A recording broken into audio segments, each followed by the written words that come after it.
Hello dear students, ప్రతి ఒక్కరికి అత్యధిక మార్కులు రావాలనేటువంటి ఉద్దేశంతో రాష్ట్రంలో ఎక్కడా లేని విధంగా మన తిరుపతి శ్రీపీఠంలో అద్భుతమైనటువంటి ఆఫ్లైన్ కోచింగ్ స్టార్ట్ అయింది. మీకు అందరికీ తెలిసిందే. అయితే ఇక్కడ మనం గమనించినట్లయితే మన సంస్థలో పెట్టేటటువంటి డైలీ టెస్టులు, మన సంస్థలో పెట్టేటటువంటి రివిజన్ గ్రాండ్ టెస్టులు రాష్ట్ర వ్యాప్తంగా అందించాలనే ఉద్దేశంతోనే మనం రివిజన్ టెస్టులను, గ్రాండ్ డైలీ టెస్టులను యాప్లో పొందుపరచడం జరుగుతుంది. మరి ఇంట్లో ఉండి కూడా ఇక్కడ ఆఫ్లైన్లో వచ్చినప్పుడు అద్భుతమైనటువంటి ఫలితాన్ని మీరు పొందగలరు, ఎక్కువ మార్కులు తెచ్చుకోవడానికి అవకాశం ఉంటుంది. మరి కొన్ని ప్రత్యేక పరిస్థితుల వల్ల ఇంట్లో ఉండి కూడా రాలేని పక్షంలో ఉన్నట్లయితే ఇక్కడ మీరు కానీ గమనించినట్లయితే వారి కోసం, ఇక్కడికి వచ్చే వారి కోసం, ఇంట్లో ఉండే వారి కోసం ప్రత్యేకంగా రివిజన్ టెస్టులను మనం 15 భాగాలుగా సిలబస్ ని రివిజన్ టెస్టులను తయారు చేసాం. ఈ రివిజన్ టెస్ట్ లో మనం కానీ గమనించినట్లయితే నిన్న మనకు రివిజన్ టెస్ట్ నెంబర్ 2 అంటే 15 రివిజన్ టెస్ట్లలో రెండవది జరిగింది. ఇంకా 13 ఉంది. ఇవి కాకుండా టోటల్ గ్రాండ్ టెస్ట్లు ఒక 2 ఉన్నాయి, గుర్తుంచుకోండి. ఇవి కాకుండా టోటల్ గ్రాండ్ టెస్ట్లు ఒక 2 ఉన్నాయి. మరి రివిజన్ గ్రాండ్ టెస్ట్ 2 లో మనం 24 సైకాలజీ ప్లస్ 6 పెడగాజీ ఇచ్చాం. ఆ విషయం మీకు అందరూ తెలిసిందే. దానికి సంబంధించినటువంటి మీకు పూర్తి విశ్లేషణని ఇప్పుడు నేను అందించబోతాను. వీడియో మొదటిసారిగా చూసే వాళ్ళు ఉంటే వెంటనే సబ్స్క్రైబ్ చేసుకోండి. మెటీరియల్ కావాలన్నా, డైలీ టెస్టులు కావాలన్నా, వీక్లీ టెస్టులు కావాలన్నా, డివిజనల్ గ్రాండ్ టెస్టులు కావాలన్నా అన్ని కూడా మన తిరుపతి శ్రీప్రజ్ఞ యాప్ లో పొందుపరచడం జరిగింది. దీనికి సంబంధించిన డిస్క్రిప్షన్ లో మీకు సిలబస్ షీట్ కూడా ఉంచడం జరిగింది. మొదటగా ఆఫ్లైన్ కోచింగ్ రావడానికి ట్రై చేయండి. రాలేని పక్షంలో వీటిని ఉపయోగించుకొని ఎక్కువ మార్కులు సాధించడానికి ప్రయత్నం చేయండి. మన ప్లాన్ ఆఫ్ యాక్షన్ ఎక్కడ ఫెయిల్యూర్ కాదు. గతంలో మనం 142 మార్కులతో మన ఇన్స్టిట్యూట్ లో మొదటి ర్యాంక్ సాధించాం. ఈసారి దాన్ని 145 చేయాలనే ఉద్దేశంతోనే ఈ రకమైనటువంటి ప్రయత్నాలు మనం చేస్తున్నాం. ఇది మీరు గమనించండి. ఇక్కడ మనం నిన్న రివిజన్ గ్రాండ్ టెస్ట్ 2 జరిగింది. ఈ రేపు ఎల్లుండి కాకుండా మర్నాడు మళ్ళీ మనకు రివిజనల్ గ్రాండ్ టెస్ట్ 3 జరుగుతుంది. రివిజనల్ గ్రాండ్ టెస్ట్ 2 లో మనకు నేను ఇచ్చినటువంటి దాంట్లో పెరుగుదల వికాసానికి సంబంధించి ఒక 4 టాపిక్లు ఇచ్చాం. ఏది మనకు జీన్ పియాజే, ఆ తర్వాత కోల్బర్గ్, నోమ్ చోమ్స్కీ, కార్ల్ రోజర్స్. ఈ 4 అంటే నా సైకాలజీ పుస్తకంలో ఇక్కడ మీరు స్క్రీన్ పైన కూడా చూడొచ్చు. ఈ సైకాలజీ పుస్తకంలో మనం ఏ పేజీ నుంచి 32వ పేజీ నుంచి 51వ పేజీ వరకు ఈ రివిజన్ గ్రాండ్ టెస్ట్ నెంబర్ 2 లో మీరు చదువుకుంటే సరిపోతుంది. లైన్ టు లైన్ ఇస్తున్నా నేను. దాదాపుగా 28 బిట్లు వచ్చినాయి తెలంగాణ టెట్ లో.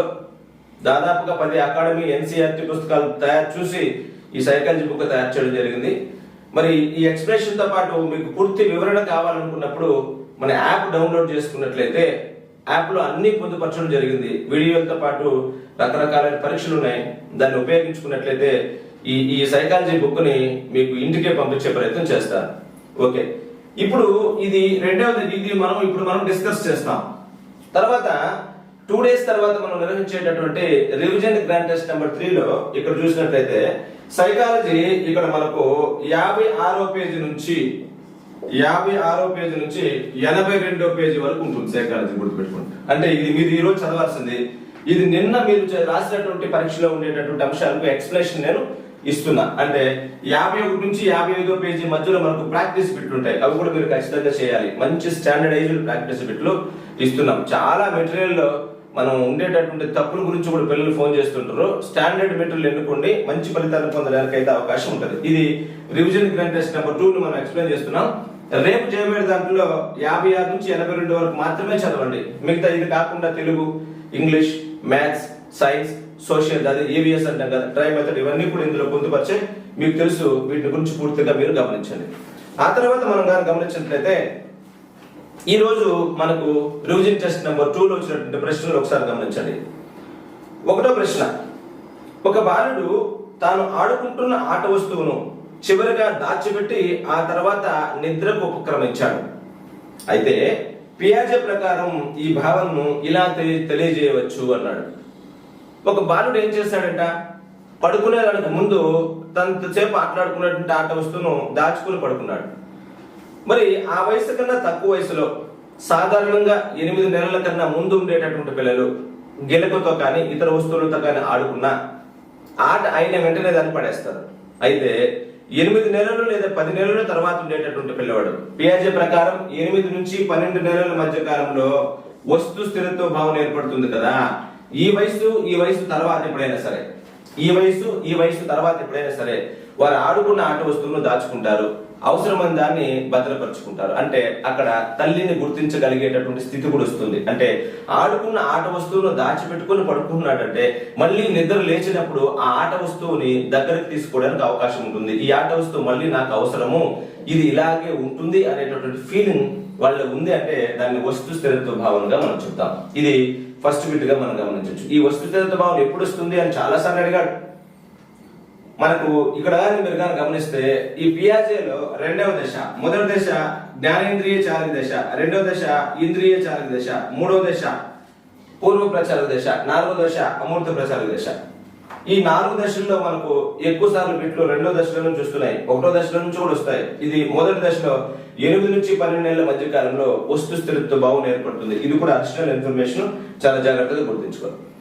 నెంబర్ 2, విద్యార్థి ప్రతిరోజు ఉదయం పాఠశాలకు ప్రార్థనకు క్రమం తప్పకుండా హాజరవుతాడు. ఒక విద్యార్థి ఏం చేస్తున్నాడంటే ప్రతిరోజు తన బాధ్యతను గుర్తించాడు, ప్రతిరోజు స్కూల్కి వస్తాడు, దాంట్లో ప్రేయర్ కూడా వస్తున్నాడు. కోల్బర్గ్ ప్రకారం ఈ బాలుడు ఈ దశకు చెందినవాడు అన్నాడు. కోల్బర్గ్ ప్రకారం ఈ బాలుడు ఏ దశకు చెందినవాడు. ఇక్కడ మనకు కోల్బర్గ్ అనేటువంటి శాస్త్రవేత్త మోరల్ డెవలప్మెంట్ మనం కానీ గమనించినట్లయితే 3 స్థాయిలను 6 దశలను ఇస్తాడు. దీంట్లో నుంచి ఖచ్చితంగా మనకు బిట్ వస్తుంది. ఇప్పుడు ఈ రోజు మనం చెప్పుకునేటటువంటి రివిజన్ టెస్ట్ లోనే మనం బాగా గమనించినట్లయితే 3 బిట్లు రావడానికి అయితే ఛాన్స్ ఉంది. ఖచ్చితంగా 3 బిట్లు వస్తాయి, దాంట్లో ఏమాత్రం డౌట్ పడాల్సిన అవసరం లేదు. ఇందులో 3 స్థాయిలు 6 దశలు ఉన్నాయి కదా. 6 దశల్లో మనం కానీ చూస్తే పిల్లవాడు తన బాధ్యతను తాను గుర్తించడం, ఇతరులను గౌరవించడం అనేటువంటి దేనికి సంబంధించింది అన్నాడు. దానికి ఆన్సర్ అధికారము, సాంఘిక క్రమాన్ని అనుసరించి నీతి, ఆప్షన్ 4 గా గుర్తుపెట్టేది. ఎందుకంటే ఇది తన బాధ్యతను తాను గుర్తించి పాఠశాలకు వెళ్ళడం, తన బాధ్యతను తాను గుర్తించి పాఠశాలకు వెళ్ళడంతో పాటు ప్రేయర్ కూడా హాజరవడం అనేది ఎవరు చెప్పకనే వారు చేస్తాడు. కాబట్టి అధికారం అంటే ఎవరి బాధ్యత వారిని గుర్తించడం అనేది గమనించాలి. చామ్స్కీ సిద్ధాంతానికి సంబంధించిన సరైన ప్రవచనం ఏది అన్నాడు. చామ్స్కీ సిద్ధాంతం మన టెక్స్ట్ బుక్ లో ఎక్కడా లేదు, కానీ మన మెటీరియల్లో చాలా నీట్ గా ఇచ్చాను. చామ్స్కీ గురించి, కార్ల్ రోజర్స్ గురించి చాలా నీట్ గా మన సైకాలజీ పుస్తకంలో ఇచ్చాను, నేను ఒకసారి గమనించండి. చామ్స్కీ అమెరికా దేశానికి చెందినటువంటి శాస్త్రవేత్త. ఈయననే మనం ఒక రకంగా చెప్పాలంటే ద ఫాదర్ ఆఫ్ లింగ్విస్టిక్స్ అని కూడా మనం పిలుస్తాం. ఈయన కొన్ని 100 గ్రంథాలు రాసినటువంటి చరిత్ర ఈయనకుంది. భాష అనే భాషా వికాసం పైన పరిశోధన చేసినటువంటి శాస్త్రవేత్త ఏం చేశాడు అనేటువంటిది మనకి ఇక్కడ గమనించినట్లయితే దీనికి ఆప్షన్ 3 ఆన్సర్ అవుతుంది. ఈయన ఏర్పాటు చేసుకున్న భావన గురించి మనం ఇక్కడ పెట్టాడుగాం. ఏదైతే ఏర్పాటు చేశాడో ఆ భావన, ఆ కాన్సెప్ట్ పైన పెట్టాడుగాం. దానికి ఏంటంటే పిల్లల పుట్టుకతోనే భాషను నేర్చుకునేటటువంటి అంతర్గత సామర్థ్యాన్ని కలిగి ఉంటాడు అన్నాడు. ఈయన ప్రయోగం 2 సార్లు చేస్తాడు పరిశోధన. శిశువు జన్మించిన తర్వాత భాష నేర్చుకుంటాడా, శిశువు జన్మించడానికి ముందే భాష నేర్చుకోగలిగేటటువంటి సామర్థ్యాన్ని కలిగి జన్మిస్తాడా? బాగా వినండి. శిశువు జన్మించిన తర్వాత భాష నేర్చుకుంటాడా, శిశువు జన్మించే నాటికే భాష నేర్చుకోగలిగే సామర్థ్యాన్ని కలిగి జన్మిస్తాడా అనే 2 అంశాలపైన పరిశోధన చేస్తాడు. నేను నా పుస్తకంలో చాలా నీట్ గా ఇచ్చాను. ఇప్పటికీ ఇటువంటి అంశాలు పొందుపరిచాను కాబట్టి కొన్ని 100 పుస్తకాలు వెళ్తున్నాయి పర్ డే. ఈయన పరిశోధన చేసిన తర్వాత శిశువు జన్మించిన తర్వాత భాష నేర్చుకోవడం జరగదు.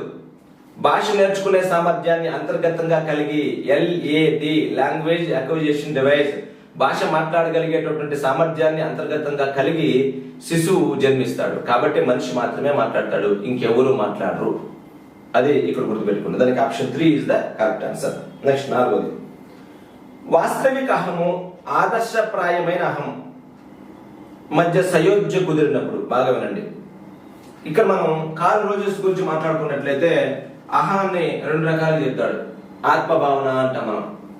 మొదటిగా శారీరక ఆత్మభావన, మానసిక ఆత్మభావన గురించి మనం చెప్తాడు. సులభమైంది శారీరక ఆత్మభావన, కొంతవరకు ఆలోచనతో వచ్చేది మానసిక ఆత్మభావన. దాని గురించి ఇతను మనకు ఎక్స్ప్లెయిన్ చేస్తాడు. ఇది కాకుండా మనం కానీ గమనించుకున్నట్లయితే రెండవది వాస్తవిక ఆత్మభావన, ఆ తర్వాత ఆదర్శాత్మక ఆత్మభావన. వాస్తవిక ఆత్మభావన అంటే ప్రస్తుతం నేను ఎలా ఉన్నాను అని తెలియజేసేది. ప్రస్తుతం నేను ఎలా ఉన్నాను, నిజ పరిస్థితుల్లో ఎలా ఉన్నాను అని తెలియజేస్తుంది. ఆదర్శాత్మక ఆత్మభావం ఏం తెలియజేస్తుందంటే సమాజంలో ఉన్నప్పుడు ఎలా ఉండాలి అని తెలియజేస్తుంది. వాస్తవిక ఆత్మభావనకు ఆదర్శాత్మక ఆత్మభావనకు మధ్య తేడా ఎంత తక్కువగా ఉంటే ఆ వ్యక్తి అంత సర్దుబాటు కలిగి ఉంటాడు, అంత ఆనందంగా కలిగి ఉంటాడు. ఈ రెండింటి మధ్య తేడా ఎంత ఎక్కువ అయితే ఆ వ్యక్తి బట్టి సర్దుబాటు అనేది తగ్గిపోతుంది. ఆ వ్యక్తికి ఒక రకంగా కౌన్సిలింగ్ అవసరము. ఈ రెండింటి మధ్య తేడాను గుర్తించడానికి ఒక పరికరాన్ని ఒక టూల్ ఉపయోగిస్తాం మనం. సెమాంటిక్ డిఫరెన్షియల్ టెక్నిక్ గుర్తించుకోండి. Semantic differential technique. ఆ సెమాంటిక్ డిఫరెన్షియల్ టెక్నిక్ వాస్తవిక ఆత్మభావన ఆదర్శాత్మక ఆత్మభావన మధ్య ఉండేటటువంటి తేడాను గుర్తిస్తుంది. వ్యక్తి బయటకు ఒక రకంగా ఉండి లోపలికి ఒక రకంగా ఉన్నప్పుడు అతను నమ్మడానికి అవకాశం ఉండదు. వ్యక్తి బయటికి ఎలా ఉన్నాడో లోపలికి కూడా అలా ఉంటే అతను మనం ఖచ్చితంగా నమ్మడానికి అవకాశం ఉంటుంది. ఇక్కడ బిట్టు చూడండి. వాస్తవిక అహము ఆదర్శప్రాయమైన అహం మధ్య సయోధ్య కుదిరినప్పుడు, అంటే ఈ రెండింటి మధ్య తేడా తగ్గిపోయినప్పుడు ఆ వ్యక్తిని మనం ఖచ్చితంగా నమ్మొచ్చు. మంచి మూర్తిమత్వాన్ని కలిగి ఉంటాడు. దానికి ఆప్షన్ 3, వ్యక్తిలో సర్దుబాటు పెరుగుతుంది అన్నాడు. ఇప్పుడు నేను చెప్పేది మీరు యాప్లో ఓపెన్ చేసుకొని కూడా చూసుకోవచ్చు. వాటన్నిటి కూడా అబ్జర్వ్ చేయొచ్చు. ఏ బిట్టు కూడా మిస్ చేయొద్దండి. 30 తెచ్చుకోవచ్చు. నేను పదే చెప్తున్నా, కొత్త సైకాలజీలో వచ్చినటువంటి అంశాలు కూడా ఇందులో పొందుపరిచేసాం. చాలా జాగ్రత్తగా 30 తెచ్చుకోవచ్చు. మన మెటీరియల్ ఫాలో అయితే, నా క్లాసెస్ కానీ ఫాలో అయితే. ఇక్కడ రాలేని వాళ్ళు బయట ఉపయోగించుకోండి. ఇక్కడ నేరుగా ఆఫ్లైన్ లో వచ్చి రాసినప్పుడు 100% ఫలితం ఉంటుంది. రాలేని వాళ్ళు మనకు ఎంత వీలైతే అంత ఎక్కువ ఫలితాన్ని పొందాలి. నెక్స్ట్ 5వ ప్రశ్న. శిశువు యొక్క దృష్టి తన సొంత శరీరం నుంచి ఇతర వస్తువులపై మలడం ఎందులో కనిపిస్తుంది అంటాడు. ప్రారంభంలో శిశువు మొదటి కొద్ది నెలల కాలంలో శిశువు తన గురించి అసలు ఆలోచన చేయడు కాబట్టి మానసిక చలనాత్మక రంగాన్ని కాళ్ళు చేతులు ఆడించడం చేస్తాడు. ఆ తర్వాత కొన్ని వస్తువులతో ఆడుకుంటాడు. ఆ తర్వాత తన దృష్టి తన నుంచి వస్తువులకి దాన్ని మలుచుకుంటాడు. నేను నా నోట్స్ లో నీట్ గా ఇచ్చున్నాను ఆ మెటీరియల్ లో. అదే రకంగా క్లాస్ లో కూడా చెప్తుంటాను. ఒకసారి నా వీడియో క్లాసెస్ వీటిపైన బాగా ఫోకస్ చేసినట్లయితే బాగా ఉంటుంది మీకు. దాంట్లో ఆన్సర్ ఏంటంటే ద్వితీయ వృత్తాకార ప్రతిస్పందనలు అంటే వస్తువు పైన దృష్టి పెట్టడం. అంటే తన గురించి తాను ఆలోచించడం మొదటి దశ అయితే, తను కాకుండా వస్తువులు కూడా ఈ భూప్రపంచం మీద ఉన్నాయి అని చెప్పడం రెండవదిగా గుర్తించుకోవాలా. అది ఇక్కడికి సంబంధించింది. నెక్స్ట్ 6వ ప్రశ్న. పిల్లలు అనుభవాల ద్వారా వారి పరిసరాల మధ్య ఉన్న భేదాలను తెలుసుకుంటారు. అంతే కదా? ఎవరి ప్రకారం? పియాజే ప్రకారం వారి అనుభవాల ద్వారా పరిసరాల మధ్య తేడాను గుర్తిస్తారు.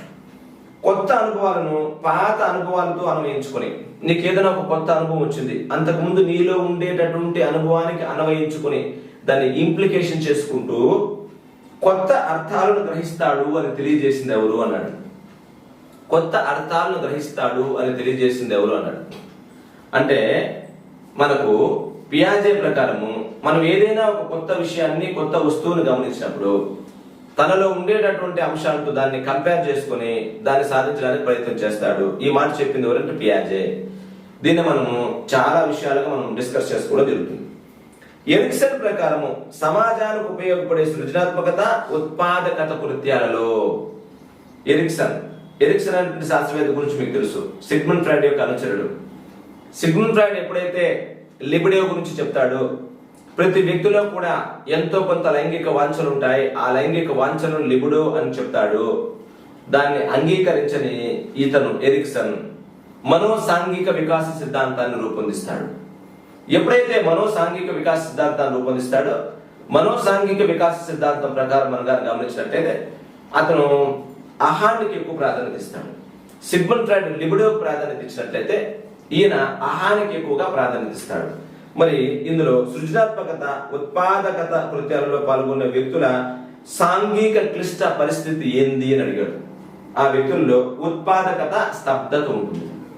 మనకు 8 సాంఘిక వికాస దశలు గాని గమనించినట్లయితే ఉత్పాదకత, స్తబ్దత అయితే బాగా సంపాదిస్తారు, లేకంటే డీలా పడిపోతారు. ఇది సాధారణంగా నేను కొన్ని కోడ్లు చెప్పుకుంటాను మీ క్లాస్ రూమ్స్ లో. వీడియోని ఒకసారి నీట్ గా అబ్జర్వ్ చేయండి. ఎందుకంటే ఎక్కువ ఇక్కడ నేను ఎక్స్ప్లెయిన్ చేస్తుంటే వీడియో లెంత్ పెరిగిపోతుంది.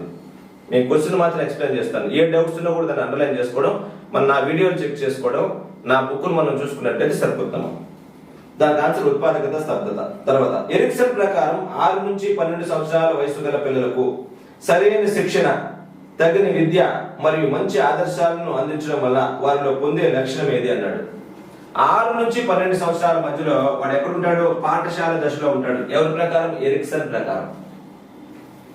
ఎరిక్సన్ ప్రకారం. ఎందుకంటే పూర్వ శైశవము, ఉత్తర శైశవము, ఆ తర్వాత మనం గమనించినట్లయితే క్రీడా దశ, ఆ తర్వాత పాఠశాల దశ, 6 నుంచి 12. ఇప్పుడు వాడికి ఏమందించాలన్నాడు ఎరిక్సన్? ఈ వయసులోని పిల్లలకు మంచి ఆదర్శాలను కల్పించాలి, వారిలో మనం తగిన శిక్షణను, మంచి విద్యను, శిక్షణ, విద్య, ఆదర్శాలను కల్పించినప్పుడు వాళ్ళు ఏమొస్తుంది అన్నాడు. శ్రమశీలత, చొరవ, గుర్తింపు, స్వయం ప్రతిపత్తి. దీనికి ఆన్సర్ శ్రమశీలత. ఎందుకంటే వాళ్ళు తనకు తానుగా కష్టపడేటటువంటి తత్వం ఏర్పడుతుంది. అందుకే ఎరిక్సన్ యొక్క అంశాలు మన పాఠశాలకు చాలా బాగా ఉపయోగపడతాయి. పిల్లడు హోంవర్క్ చేసుకుని వచ్చిన తర్వాత తప్పైనా రైట్ అయినా వాడు అందులో కష్టపడ్డాడు అంటే అతనికి మనం మార్కులు ఇవ్వాల్సిందే. వాడు కష్టపడుతున్నాడు, శ్రమిస్తున్నాడు, ఆ విషయాన్ని గుర్తించకుండా తప్పు రాసిన తప్పు అని మనం క్రిటిసైజ్ చేయడం వల్ల వాడు ఇంత కష్టపడినా కూడా నాకు ఉపయోగం లేదంటే ఫీలింగ్లోకి వెళ్ళిపోతాడు. అది చాలా జాగ్రత్తగా గమనించాడు. 9. ఎరిక్సన్ ప్రకారము ఈ దశలో పిల్లల ఇతరుల సహాయం కోరుకోరు. ఈ దశలో ఉండేటటువంటి పిల్లలు ఇతరుల సహాయాన్ని కోరుకోరు. ఎవరి ప్రకారం? ఎరిక్సన్ ప్రకారం. అంటే ఎవరి ప్రకారం కోరుకోరు అంటే ఇది మన తెలంగాణలో అడిగినటువంటి బిట్టు. మీకు దానికి అనుకూలంగా ఉంటుందని మార్చి మీకు కొద్దిగా బిట్టును మార్చిచ్చాను. దాదాపుగా మనం కానీ గమనించండి, మొదటి దశలో నమ్మకం, అపనమ్మకం. రెండో దాంట్లో స్వయం ప్రతిపత్తి, సందేహం ఉంటుంది. ఈ ఉత్తర శైశవ దశలో శిశువు మనం కానీ గమనిస్తే చలనాత్మకమైనటువంటి కృత్యాలు అభివృద్ధి పరుచుకుంటూ చలన కౌశలాలు అభివృద్ధి చెందుతాయి. కాబట్టి ఎగరడము, దూకడము, లాగడము, పరిగెత్తడము, వస్తువులు కింద పడేయడం వంటివి చేస్తారు. ఇప్పుడు వాళ్ళ స్వతంత్రత కోరుకుంటారు. అయితే మనం సాధారణంగా తల్లిదండ్రులు ఏం చేస్తారంటే వాడు చేసే ప్రతి పనిని కొంచెం కంట్రోల్ చేసే ప్రయత్నం చేస్తాం. అప్పుడు వాడికి కోపం కూడా వస్తుంది. మరి ఇక్కడ మనకు బిట్ అడిగింది ఏంటంటే స్వయం ప్రతిపత్తి, సంశయం. అంటే స్వయం ప్రతిపత్తిని వాడు పెంపొందించుకుంటాడు. నువ్వు దాన్ని ఆపేస్తే సంశయంలో గురవుతాడు. అంటే నేను చేయగలనా, నేను చేయలేనా అనేటువంటి అంశానికి గురవుతాడు. అది ఇక్కడ answer. 10. The moral judgement of a child అన్నాడు. బిట్టు చదువుతాను చూడు. The moral judgement of a child.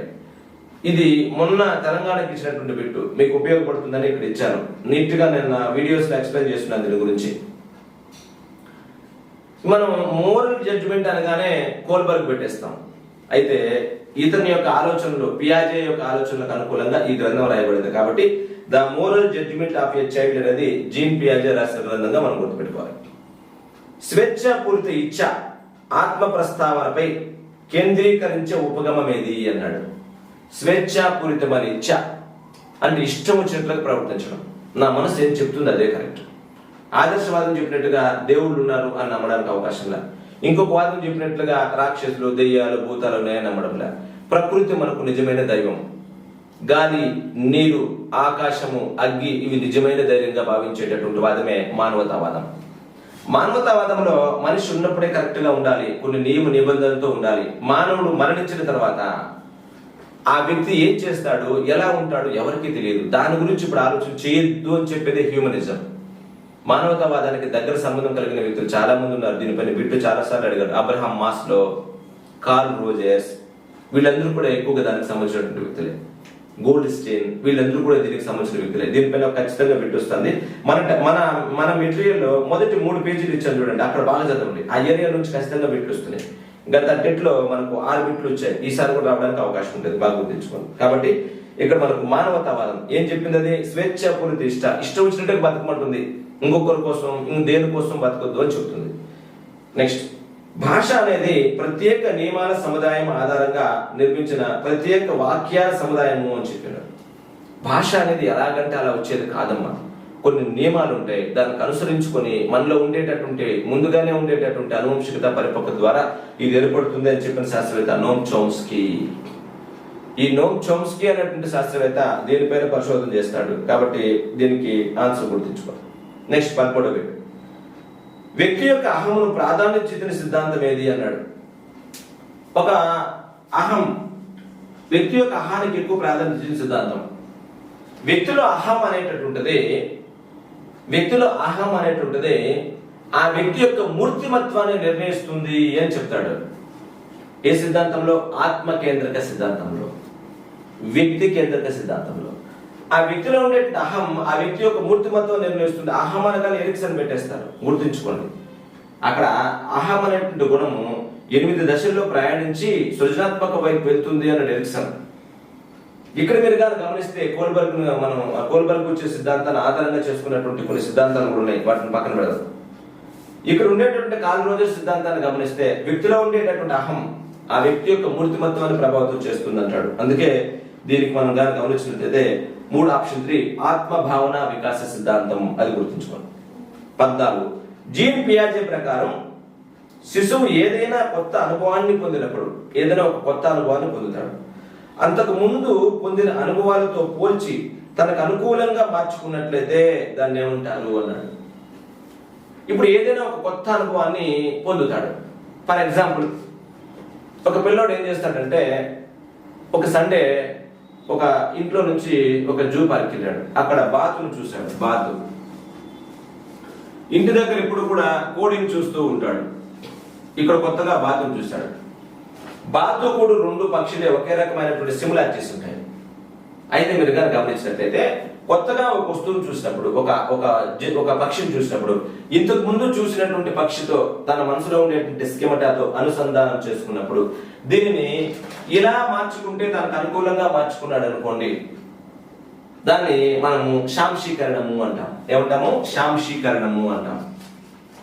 అలా కాకుండా దీనికి మధ్య ఉండేటటువంటి తేడాను గుర్తించి నిజమైనటువంటి అంశాన్ని కోడికి బాతుకు మధ్య ఉండేటువంటి సిమిలారిటీని అంతా గమనించి ఇది కోడి ఇది బాతు అని కానీ గమనిస్తే దీన్ని అనుగుణ్యత అంటాం. అనుగుణ్యత అంటాం. కాబట్టి శాంశీకరణము అనుగుణ్యత అనే విషయాన్ని గమనించండి. శాంశీకరణము వేరు, అనుగుణ్యత వేరు. నీకు ఎదురైన నూతన పరిస్థితులు నీకు అనుకూలంగా మార్చుకుంటే శాంశీకరణం. ఆ నిజమైన పరిస్థితిని గమనించి మనం దానికి అనుకూలంగా మారిపోతే దాన్ని మనం అనుగుణ్యత అంటాం. ఈ రెండింటికి తేడా గమనించండి. ఈ ఏరియాలో బిడ్డ వచ్చే అవకాశం ఉంది. ఇప్పుడు నేను చెప్పింది ఏమి తనకు అనుకూలంగా మార్చుకోవడం చేస్తాడు కాబట్టి దాన్ని మనం శాంశీకరణము అంటారు. ఒకసారి వీడియోస్ బాగా అబ్జర్వ్ చేయండి. మరి మెటీరియల్ పెట్టుకుని అబ్జర్వ్ చేస్తే సరిపోతుంది. అప్పుడు ఈ రివిజన్ టెస్టులు రాయాలా. రివిజన్ టెస్టులలో నేను ముందే చెప్తున్నా 150 బిట్లకు 150 బిట్లు ముందే చదివి రాయాలా. లేదనుకుంటే కనీసం ఆ 150 బిట్లను నేర్చుకోండి. అట్లీస్ట్ ఆ 150 బిట్లను నేర్చుకున్నట్లయితే మనకి ఎక్కువ బిట్లు వచ్చేస్తాయేమో దాంట్లో. ఎందుకంటే చాలా మంది ఎక్స్పర్ట్స్ దానిపై దృష్టి కేంద్రీకరించి రాస్తున్నారు కాబట్టి జాగ్రత్తగా ఉండండి. నెక్స్ట్ మనం గమనిస్తే 15 హాసిని అనే విద్యార్థికి ఎదురుగా 4 వ్యక్తులను నిలబెట్టి వారిని చూపి వారిలో ఎవరు పుట్టి అని అడిగితే సమాధానం చెప్తుంది. కొంతమంది నిలబెట్టాం. ఇక్కడ ఏ బి సి అని నిలబెట్టాం. దీంట్లో ఎవరు ఎత్తు అంటే సమాధానం చెప్తుంది, ఎవరు పుట్టి అంటే కూడా సమాధానం చెప్తుంది. అయితే ఇదే విషయాన్ని పేపర్ మీద రాసి చదివి వినిపిస్తే సమాధానం చెప్పలేదు. ఇప్పుడు నేను చెప్పా, ఒక పేపర్ పైన రాసా ఏ ఎత్తు 20 మీటర్లు, బి ఎత్తు 5 మీటర్లు, సి ఎత్తు 10 మీటర్లు అని చెప్పా. ఇప్పుడు సమాధానం చెప్పలే. ఇలా చిత్రాల రూపంలో కంటి ముందు పెట్టినప్పుడు చెప్పగలుగుతుంది, సమాధానం చెప్పలా. ఇది ఏ దశకు చెందింది అంటున్నాడు పియాజే ప్రకారం. పియాజే ప్రకారం ఏమన్నాడు? ఏ దశకు చెందినాడు? మూర్త ప్రచార దశలో కేవలం ఏ విషయాన్నైనా మూర్త విషయాలకు మాత్రమే పరిమితం చేసుకోగలిగేటటువంటి పరిస్థితి ఉంటుంది. అమూర్త విషయాలను పరిమితం చేసుకునేటటువంటి పరిస్థితి ఉండదు. కాబట్టి దీనిని ఇలా మనం గుర్తుపెట్టుకోవాలి. దీంట్లో ఎటువంటి మార్పులు చేర్పులు లేకుండా గమనించాలి. నెక్స్ట్, చదువుకునే సమయంలో ఆటలాడినట్లయితే తన తల్లి మందలిస్తుంది అనే భయంతో చదువుకునే సమయంలో ఆటలాడకుండా క్రమశిక్షణతో చదువుకునేటటువంటి బాలిక సాయంత్రం పూట చదువుకునే సమయం తల్లిదండ్రులు కేటాయిస్తారు. ఈ టైంలో ఆటలాడుకుంటే తల్లి మందలిస్తుంది అనేటువంటి అంశాన్ని గుర్తుపెట్టుకొని ఆటలాడకుండా ఉందంట శిశువు. అంటే ఎందుకు ఆటలాడుకోవాలని ఉన్నా కూడా చదువుకునే సమయంలో ఆటలాడుకుంటే తల్లిదండ్రులు తిడతారు అని ఎందుకు అనుకుంటుంది అంటే అక్కడ వాళ్ళు నిర్దేశించిన సమయం కాబట్టి. ఎందుకు అలా ఆగుతుందంటే శారీరక దండన ఇస్తారేమో, ఇబ్బంది పెడతారేమో ఉద్దేశంతో మాత్రమే ఆగింది. దీనికి ఆప్షన్ 3 పూర్వ సంప్రదాయ స్థాయి మొదటి దశ గుర్తుంచుకోవాలి. ఎందుకంటే దీనికి దానికి మధ్య తేడాను స్పష్టంగా గమనించండి. 17 కార్ల్ రోజర్స్ ప్రకారము వ్యక్తి యొక్క ఆత్మభావన అనేది వాస్తవిక అంశం నుంచి అమూర్త అంశానికి వెళ్తుందా, అమూర్త అంశం నుంచి వాస్తవిక అంశం వెళ్తుందా, వాస్తవికత నుంచి ఆదర్శకత నుంచి వాస్తవానిక అని అడిగాడు. ఇక్కడ మీరు కానీ గమనించినట్లయితే కార్ల్ రోజర్స్ ప్రకారం వ్యక్తి యొక్క ఆత్మభావన అనేది వాస్తవం నుంచి ఆదర్శం వైపు వెళ్తుంది. ముందు మన గురించి మనం గమనించిన తర్వాతనే, మన గురించి మనం అనుకున్న తర్వాతనే అది మెల్లిగా ఇక్కడ నుంచి ఎక్కడికి వెళ్తుందంటే ఆదర్శం వైపు వెళ్ళడానికి అవకాశం ఉంటుంది. అది దీనికి దానికి మధ్య ఉండేటటువంటి తేడా. ఆదర్శం వైపు నుంచి మనకు వాస్తవికత రావడం జరగదు, వాస్తవికత నుంచి ఆదర్శం వైపు వెళ్తుంది అనేది గమనించండి. నెక్స్ట్, విద్యార్థులు ఉపాధ్యాయులను నైతికంగా ఆదర్శంగా తీసుకుని ప్రవర్తించాలంటే, విద్యార్థులు ఉపాధ్యాయుల్ని నైతికంగా ఆదర్శంగా తీసుకుని ప్రవర్తించాలంటే ఉపాధ్యాయుల ప్రవర్తన కోల్బర్గ్ నైతిక వికాస సిద్ధాంతంలోని ఈ స్థాయిలో ఉండాలి. ఉపాధ్యాయుల ప్రవర్తన కోల్బర్గ్ నైతిక స్థాయిలో ఇక్కడ ఉండాలి అన్నాడు. మనం గమనించండి, మనల్ని ఉపాధ్యాయుల్ని పిల్లలు ఫాలో కావాలంటే మనం ఎక్కడ ఉండాలా? కోల్బర్గ్ ఏర్పాటు చేసిన 3వ స్థాయిలో ఉండాలా. అంటే వ్యక్తిగత ఆదర్శాలు కలిగి ఉండాలి, నైతికతను ఎక్కువగా పెంపొందించుకోగలగాలి. కాబట్టి దీనికి ఆన్సర్ ఏ స్థాయి అన్నప్పుడు ఏం చేయాలంటే 3వ స్థాయి పెట్టాలి. ఉత్తర బాల్య దశలో మనం నైతికత ప్రారంభమైన తర్వాత నుంచి పిల్లవాడు మనల్ని సాధారణంగా గమనిస్తూనే ఉంటాడు. వాటిని అధిగమించడం కోసం మనం ఎప్పుడు కూడా 3వ స్థాయిలో ఉండాలి. దానికి ఆప్షన్ ఏముంది ఇక్కడ? ఉత్తర సాంప్రదాయక స్థాయి అనేది మనం గమనించాలి. నెక్స్ట్, కోల్బర్గ్ ప్రకారము నైతిక వివేచనము పెరిగే కొద్దీ, కోల్బర్గ్ ప్రకారము నైతిక వివేచనము, మోరల్ రీజనింగ్, నైతిక వివేచనం పెరిగే కొద్దీ ఏం తగ్గుతుంది అని అడుగుతున్నాడమ్మా. వ్యక్తులలో ఈ లక్షణం తగ్గుతుంది. దానికి స్వీయ కేంద్రీకరణం తగ్గుతుంది. బ్రాడ్గా ఆలోచన చేయగలిగేటటువంటి స్థాయి పెరుగుతూ ఉంటే మన గురించి మనం ఆలోచన చేసుకోవడం తగ్గిపోతుంది. కుటుంబ పోషణలో తండ్రి ఎప్పుడు కూడా తన కుటుంబం గురించి ఆలోచిస్తాడు కానీ తన గురించి ఆలోచన చేయడం తక్కువ అని మనకి దీని ద్వారా తెలియజేస్తుంది. అంటే అక్కడ ఏం చేస్తున్నాడు? తన కుటుంబం గురించి ఆలోచన చేయడంలో తన గురించి తాను ఆలోచన చేసుకోవడం మర్చిపోతున్నాడు. ఎప్పుడైతే నైతికత గురించి బాగా వ్యక్తి ఆలోచన చేస్తాడో, నైతికతలో ఎక్కువగా, మోరల్లో ఎక్కువగా వెళ్ళిపోతాడో, స్వీయ కేంద్రీకరణ, తన గురించి తాను ఆలోచన చేయడం అంటే స్వార్థపూరిత లక్షణం తగ్గుతుంది. స్వార్థపూరిత లక్షణం తగ్గుతుంది. స్వార్థపూరిత లక్షణం తగ్గినప్పుడే ఆ స్థాయికి వెళ్ళడానికి అవకాశం ఉంటుంది. నెక్స్ట్ మీరు చూద్దాం. నోమ్ చోమ్స్కీ రచించిన గ్రంథమునకు చందనిదేది అన్నాడు. Noam Chomsky syntactic structure, language and mind, language and thought, logical structure of linguistic theory, ఇట్లా చాలా గ్రంథాలు రాస్తాడమ్మా. మన వీడియోలో దీనిపైన మీకు డ్రిల్లింగ్ గురించి చుట్టా బాగా మాట్లాడండి. సంబంధించిన గ్రంథము అన్నప్పుడు ఏ వే ఆఫ్ బీయింగ్, ఆప్షన్ 4 దీనికి సంబంధించింది. ఏ వే ఆఫ్ బీయింగ్ అనేది కార్ల్ రోజర్స్ యొక్క గ్రంథం. ఏ వే ఆఫ్ బీయింగ్ అనేది కార్ల్ రోజర్స్ యొక్క గ్రంథం. ఇది కాదు, ఇది మీరు గుర్తుపెట్టుకోండి. ఏ వే ఆఫ్ బీయింగ్, ఇది మనం గుర్తుపెట్టుకోవాల్సింది. ఇప్పుడు 3 గ్రంథాలు నోమ్ చోమ్స్కీ, ఇది మాత్రము కార్ల్ రోజర్స్ సంబంధించిందిగా మనం ఆలోచన చేయాలి.